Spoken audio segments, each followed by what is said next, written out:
How's it? Welcome back. So here's the first tip I got when it comes to trying to have more wet dreams in general, not necessarily lucid ones. However, something that would happen to me a lot in the past is even if I didn't start out lucid, a lot of times like somewhere along the process or the interaction or flirting or the foreplay or actually in the actual act, a lot of times that would be my trigger to get lucid. And then once you are lucid, that gives you, just a lot more options to potentially try to, lengthen out the experience or maybe, go do something else, make use of being lucid, do something else, and then come back to this later on in the dream after you've got some other stuff done within it.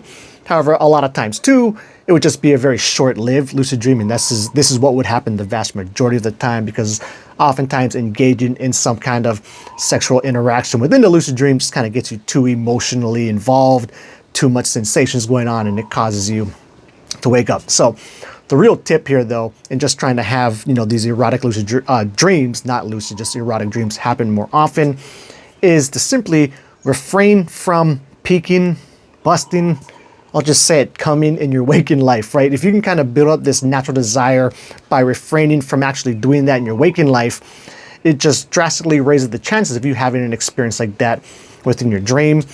Now, how long would you have to wait?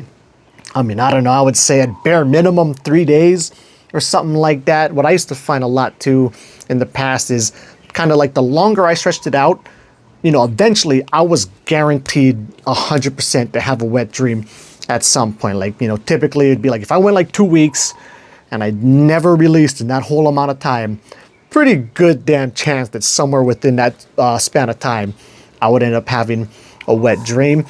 Another thing you can do to kind of try and soak it into your mind, and this is kind of getting more to the lucid dreaming aspect of it, is throwing in reality checks into it, right? So as you're moving around your daily life, anytime some kind of horny thought pops into your head, do a reality check. Try to sync up that habit, with feeling horny in a sense. Because then also remember in the previous video, a lot of times you're going to be just naturally kind of horny within a dream setting because you're already aroused anyway. But stuff like that can work. You can do the other really common reality check trick where you put a random alarm generator on your phone. Every time you hear that thing go off, you purposely bring up some sort of thought along those lines.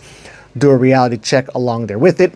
And then the last tip I'll give here, and this is a really good one, because a lot of times whatever is really on your mind as you're falling asleep will have a big influence on the type of dreams that you have.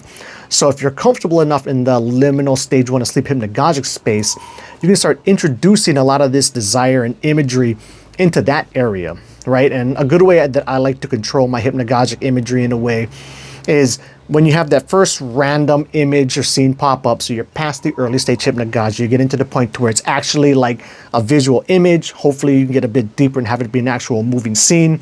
But when they're up there, and particularly, I guess before the moving scene part, more when it's just kind of like a random image disappears, next thought pops up as an image. When you're in that state, start leaving little breadcrumbs on the direction that you want to take this imagery. And then the next image or thought that pops up will be more along the lines of the direction you want to take it. And then if you're lucky enough to actually slip into REM after this, then you can actually literally like bring up the actual scenario, maybe the person, right? Or something kind of close to the actual person that you want to meet up with in the dream. You have that. So now it's not just a still image of them, it's actually a moving scene of them. Then you can go into REM from that point on. By all means, then you enter directly into, like a hand-picked, chosen person to do the deed with in that lucid dream that you'd be stepping into and have a wild, and it would be very wild as well. So anyway, with that said, I think we'll just leave it there. And until the next video, keep your lucid dreaming practice legit.